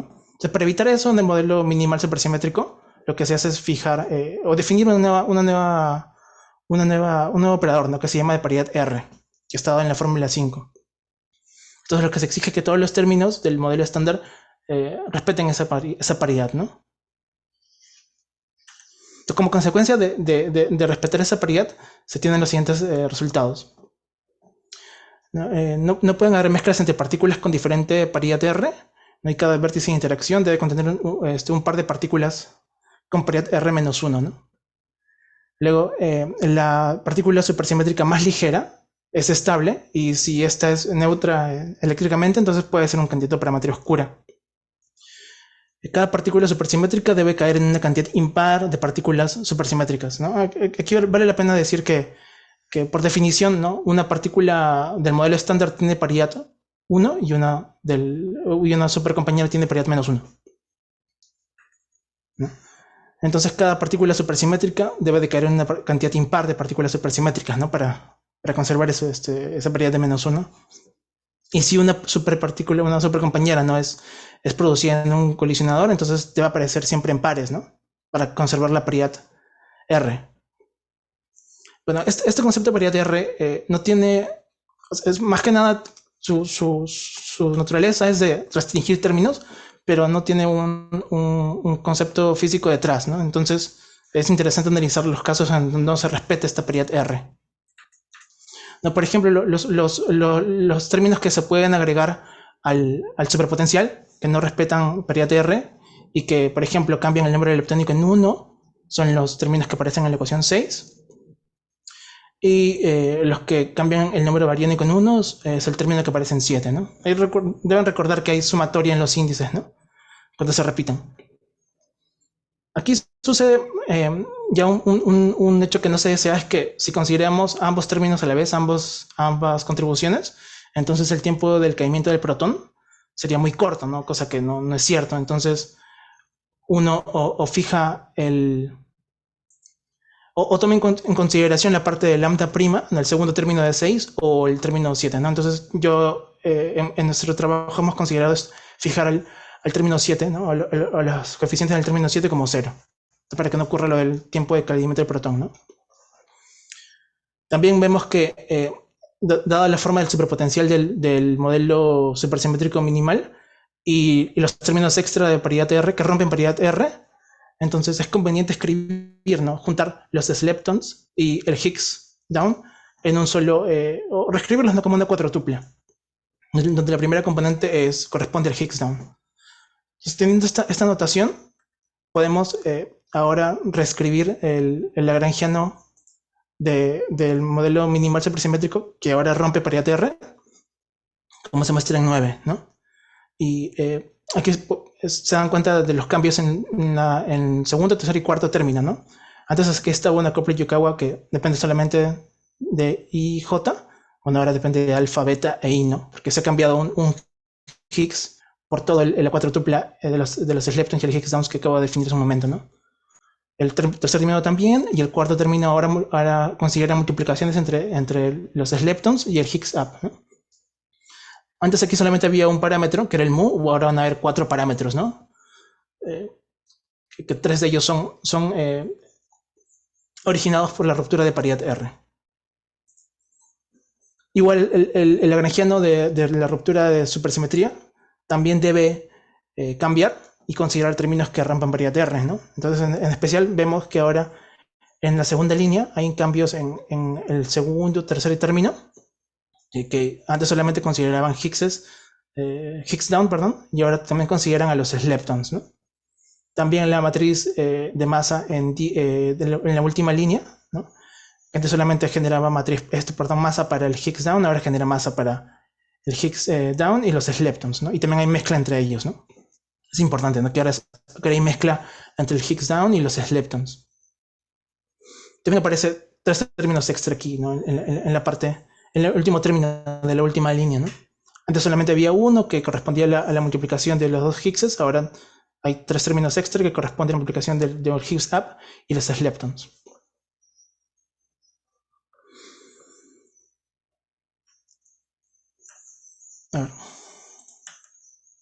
Entonces, claro, cuando se genera el lagrangiano, ¿no?, que cabe decir que cualquier teoría supersimétrica fija el lagrangiano definiendo el superpotencial, podemos estudiar la parte que corresponde a los bosones de Higgs, y ahora que también hay ruptura de paridad R, también debe considerar a los sleptons, ¿no? Lo que uno puede observar en el mínimo de este potencial de Higgs es que las partes cargadas de los Higgses y de los sleptons debe dar 0. Eso es importante para que para que los valores expectantes del vacío de esta teoría no tengan carga, ¿no? Que es lo que se espera, que no tengan carga. Entonces, suponiendo que las partes cargadas de los Higgses y los leptons no tengan o no necesiten, ¿no? Tener BEPs, o se anulen, ¿no? Tanto el Higgs up como los leptons y el Higgs down adquieren valor de expectación del vacío, ¿no? Pero uno fija una base, ¿no? en donde los BEPs de los leptons se anulen, ¿no? Y toda esa contribución se vaya al Higgs down, ¿no? Bueno, al L0 en este caso, ¿no? La notación que estoy usando. Entonces el Higgs up y el Higgs down son los que adquieren BEP en esta base y deben ser compatibles con la fenomenología de la ruptura de simetría electrodébil, ¿no? Por lo tanto, es las correspondencias 11 y 12, ¿no? 11 y 12. Luego, como BU y BD van a corresponder a una misma cantidad, uno se define la razón entre ellos como la tangente de un ángulo, en el ángulo beta, que es un parámetro nuevo supersimétrico, ¿no? Dentro del lagrangiano, uno puede encontrar términos que generan matrices de masa, ¿no? Y en particular puede encontrar que tanto el vino como el wino neutro, las partes neutras de los higsinos up and down y los neutrinos, generan un término que involucra una matriz de masa, ¿no? Que la pueden ver en 15. La parte que le correspondería a los neutrinos es la parte inferior derecha, ¿no? Que como se dan cuenta, aparentemente está vacía, ¿no? Pero que le generaría más a los neutrinos, o mejor dicho, que ahora genera más a los neutrinos debido a los componentes, a estos nuevos parámetros, ¿no? Que se han añadido al superpotencial y que rompen paridad R explícitamente, ¿no? Eso quiere decir que en el modelo minimal supersimétrico que conserva paridad R, los neutrinos no adquieren masa, ¿no? Esa es una característica principal de un modelo que rompe paridad R.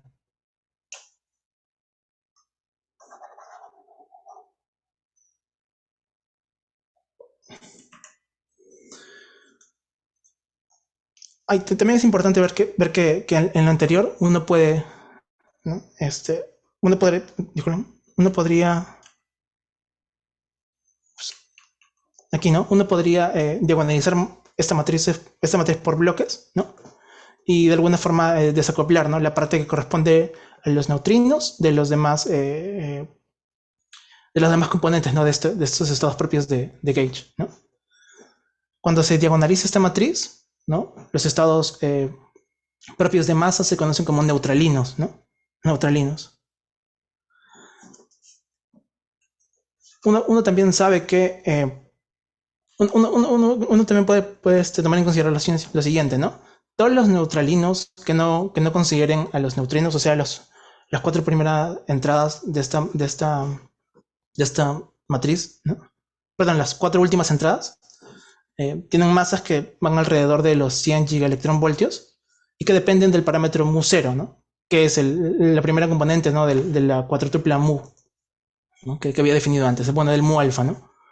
Mientras que la masa de los neutrinos, ¿no? Que son alrededor de 1 electronvoltio, están relacionadas con los parámetros mu-i, ¿no? Con el mu1, mu2 y mu3.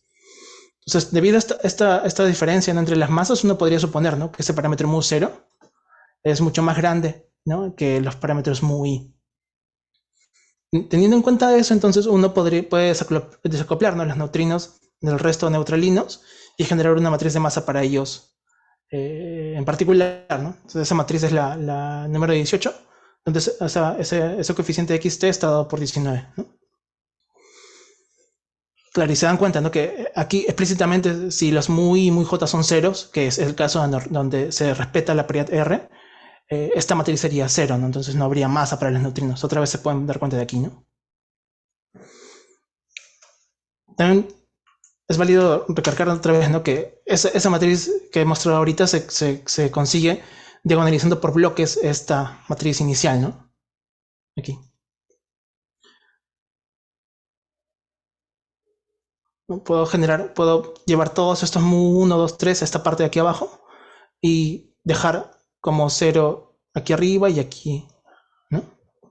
Eso se puede realizar, ¿no? Si es posible. Y lo importante es que como ahora hay una relación entre el mu0 y el mu-i, entonces yo puedo reemplazar este mu0 de aquí por el mu, o mejor dicho, por el módulo de la cuatriple mu, ¿no? Por el mu alfa, por su módulo, por su norma, ¿no? Aquí. Ajá. Entonces, de esa forma, toda la parte de los neutralinos depende ya de los parámetros que se ponen en relación con los parámetros que aparecen en el modelo que conserva paridad R.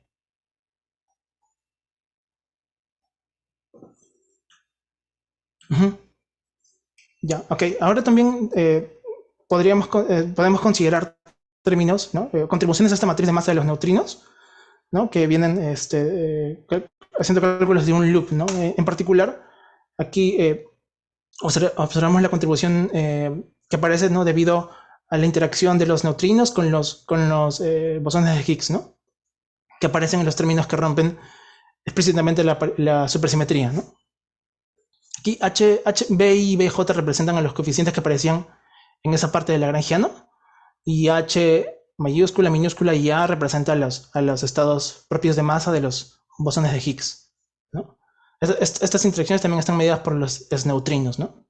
Y en especial, ¿no? Este coeficiente C y J depende de la masa de los neutrinos, ¿no? Y lo que nosotros consideramos en este trabajo es considerar solamente el sector de los S-neutrinos degenerados, es decir, que todos los S-neutrinos tienen la misma masa. Tomando en cuenta esto, aquí el C ya no depende de I y J, sino solamente es un número, es como el caso anterior, y cuando se analiza esta parte, también solamente un neutrino adquiriría masa, ¿no? Entonces, para asegurar de que ambas contribuciones de masa vayan a neutrinos diferentes, también suponemos el caso en donde los parámetros mu, ¿no? El mu alfa y el b alfa sean ortogonales, ¿no? Entonces, de esa forma, estas contribuciones de masa van a neutrinos diferentes.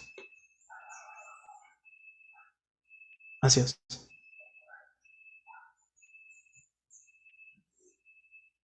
Van a neutrinos diferentes. Claro, entonces ya podemos armar una matriz de masa, ¿no? Con esas dos contribuciones, y que estamos seguros que dos neutrinos van a adquirir masa, ¿no? Esta matriz de masa se pone en correspondencia, ¿no? con data experimental que se obtiene gracias a los experimentos de NuFit, ¿no? y cuyos resultados, ¿no? se expresan en la matriz PNMS, que es básicamente la matriz de mezcla de los neutrinos, ¿no? Que estaría relacionada con la matriz que yo estoy analizando, que es la matriz de masa, ¿no? Y que en especial depende de los parámetros S12, que en realidad es el seno del ángulo 1,2, y C13, que es el coseno del ángulo 1,3, y S23, que es el seno del ángulo 2,3, ¿no? Esos ángulos 1,2, 1,3 y 2,3 se llaman ángulos de mezcla, ¿no? Y me dicen, ¿no? La proporción de mezcla que hay entre los estados propios de gauge de los neutrinos, y que corresponden esas mezclas corresponden a los estados propios de masa, ¿no? de los neutrinos. Estos resultados de NuFit, ¿no? van a fijar valores de los parámetros supersimétricos que se han introducido ahora, ¿no? con la ruptura de la paridad R. También es importante mencionar que en las mediciones no se detectan las masas específicas de los neutrinos, sino la diferencia de los cuadrados de las masas, ¿no?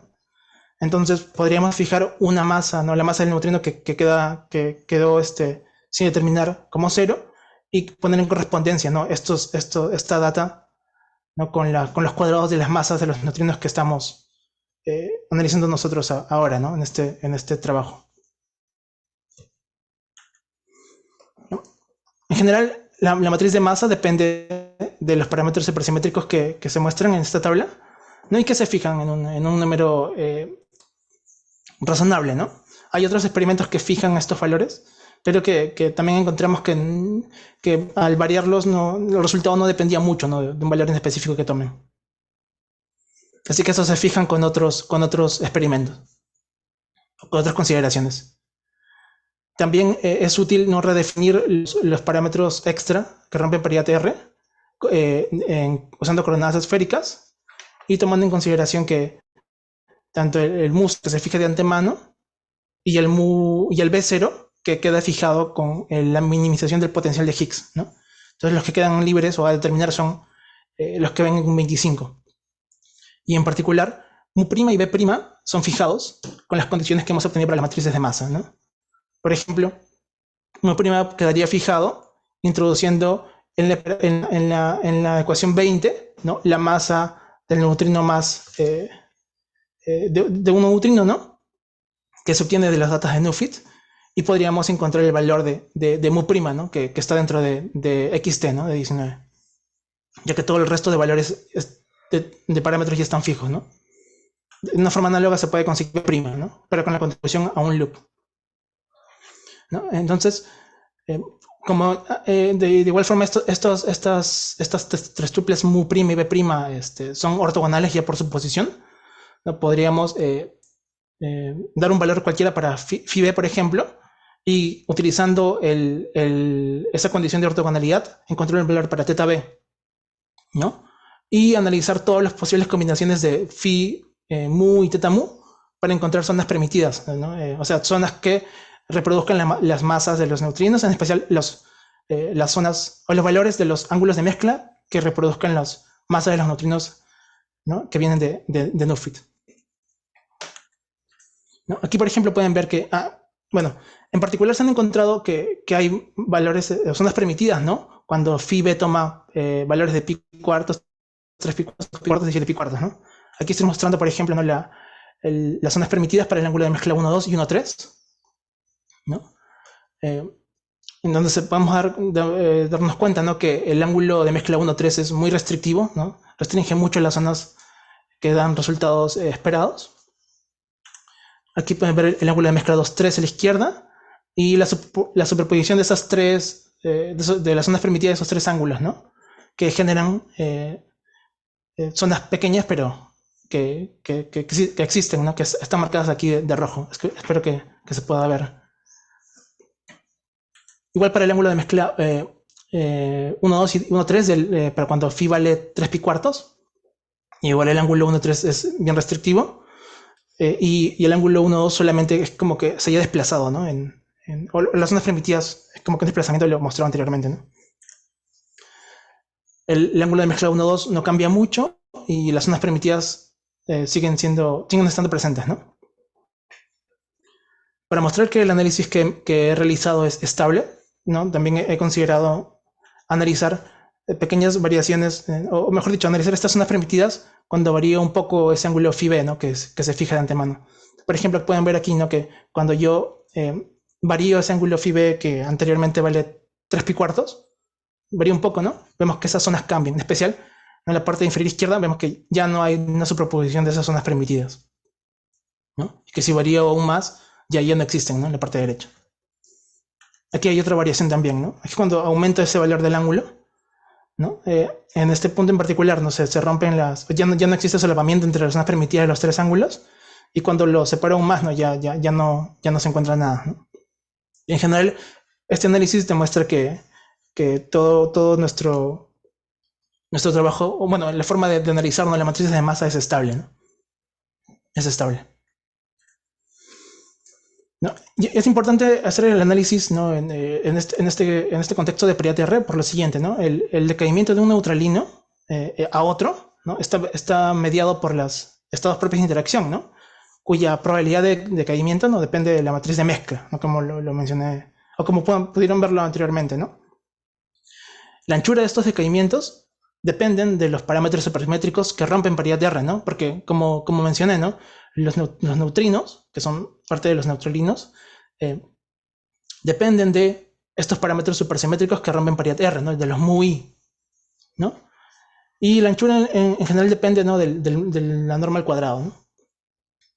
El tiempo de vida, que depende de la inversa de la anchura de decaimiento, depende, ¿no?, también de esos parámetros supersimétricos que rompen paridad R, ¿no?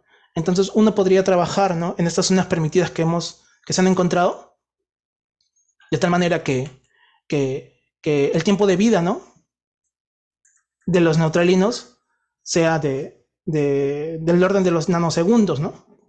Haciendo que estas se comporten como partículas de largo tiempo de vida, ¿no? Que es bueno,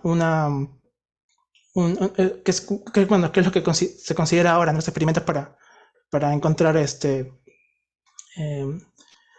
evidencia experimental, ¿no? de la supersimetría, ¿no? La supersimetría. Sí. Bueno, y eso es básicamente todo, ¿no? Muchas gracias, Diego, por esta excelente exposición.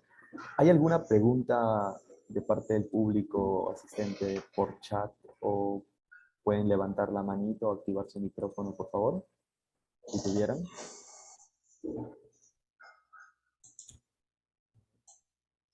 Pueden colocar, por favor, sus preguntas por el chat del Zoom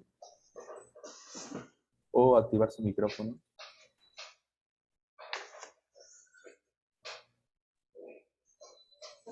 Buenos días.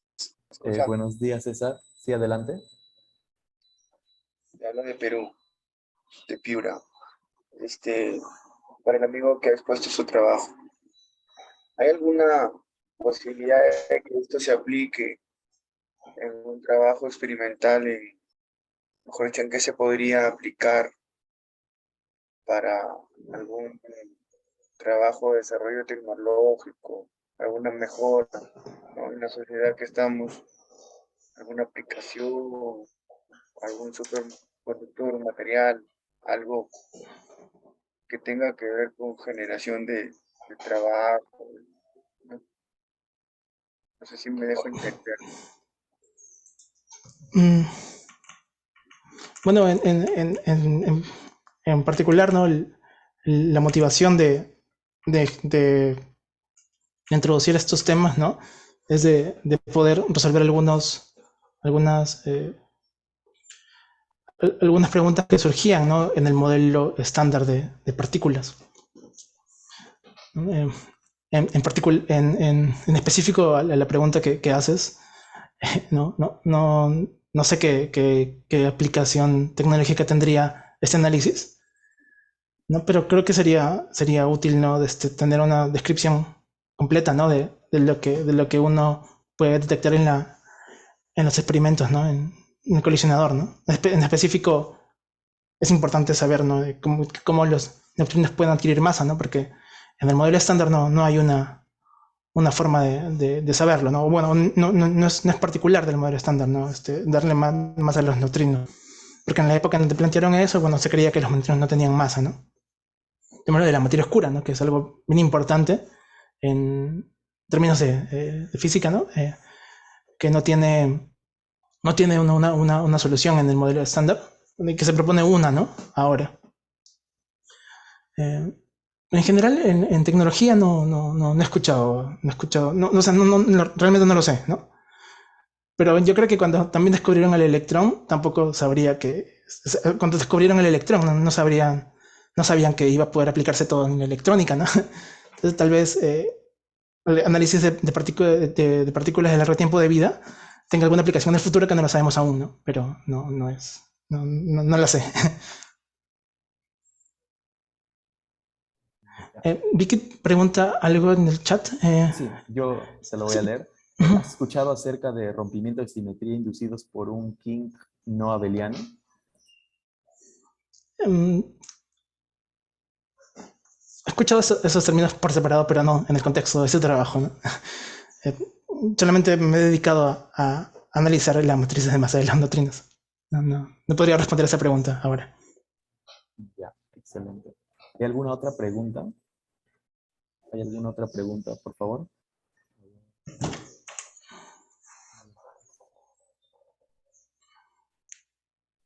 Ya. Yo tengo una... Diego, sí. disculpa. Adelante, Willy. Hola, Diego, ¿qué tal? Hola, Willy. Respecto a la materia oscura que ponías ahí, que ponía resolver justamente ruptura, ¿no? Ajá, sí. De la paridad.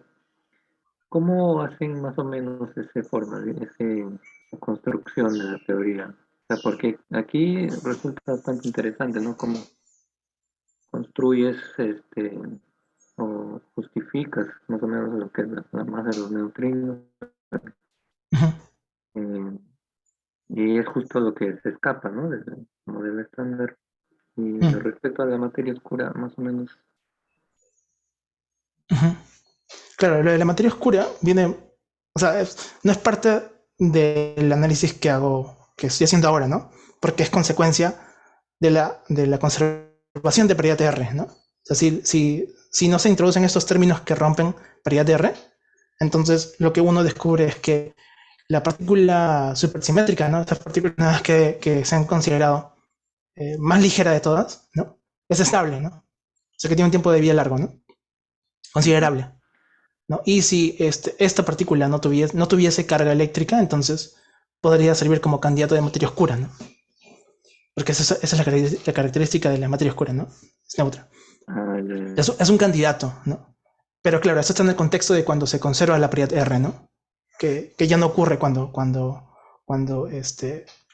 se rompe, ¿no? Que es el caso que estoy estudiando yo, ¿no? Pero en el caso en el que estudio yo, eh, los neutrinos adquieren masa, o sea, sí tienen masa, cosa que no pasaba cuando se respetaba paridad R, ¿no? Entonces es un precio que hay que pagar, ¿no? Al final. entonces, dentro de la misma teoría parece que hay algo ahí que, o sea, por ahí que plantea una solución a eso, pero a la misma vez, al querer resolver eso, malogra el otro. Más o menos, sí, más o menos, ¿no? Ah, ya. Igual también podría presentarse la materia oscura de otra forma, ¿no? Contra análisis Claro, ahí en el- existen distintos modelos, ¿no? Claro, ajá. Esto es uno, ¿no? Pero, claro, si consideras eso ya no habría masa para las neutrinos y tendrías que considerar otra extensión, ¿no? Que sí contribuye a la masa de los neutrinos. Claro, claro. Ok, gracias. ¿No? A ver, ya, muy bien. Bueno, te están agradeciendo, Diego, por tu trabajo. Ya, entonces, si ya no hay más preguntas, damos por concluido esta última charla en las sesiones de charlas estudiantiles del primer Congreso Iberoamericano de Estudiantes de Física. Agradecemos a todos por su participación. En este momento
Buenos días con todos y con todas. Muchas gracias por darse cita aquí para continuar con el tercer día del Congreso Iberoamericano de Estudiantes de Física. En estos momentos, dentro de poco, vamos a empezar con la primera charla magistral del día, de parte del doctor Nelson Falcón. Bueno, estaba revisando la lista de asistentes y de momento no lo veo conectado, pero en caso de que ya esté, tal vez me podría confirmar si se encuentra ya en la sala el doctor Nelson Falcón.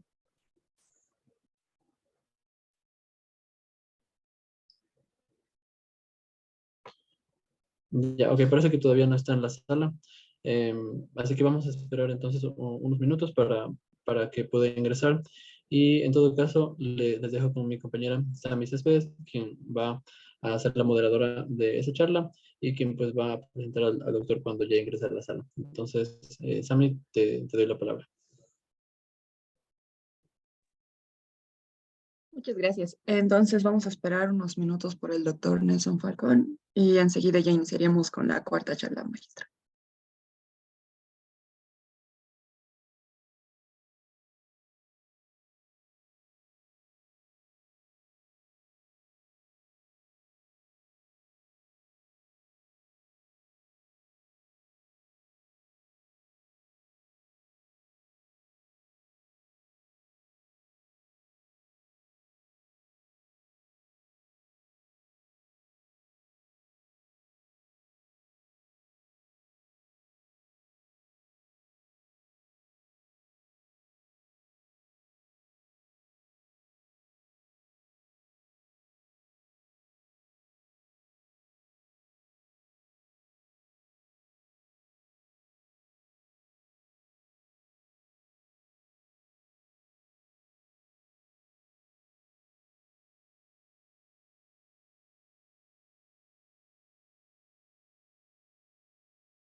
Vamos a esperar unos 10 minutos más por el doctor Falcón. Me había informado anteriormente que tenía problemas en Venezuela por los cortes de luz que estaban haciendo, así que probablemente no se pueda conectar. De todas formas, estoy intentando contactarme con él. Les informaré cualquier noticia nueva que tenga. Y si no llega a conectarse, vamos a intentar subir una charla pregrabada a la página del CIE. Les aviso cualquier cosa.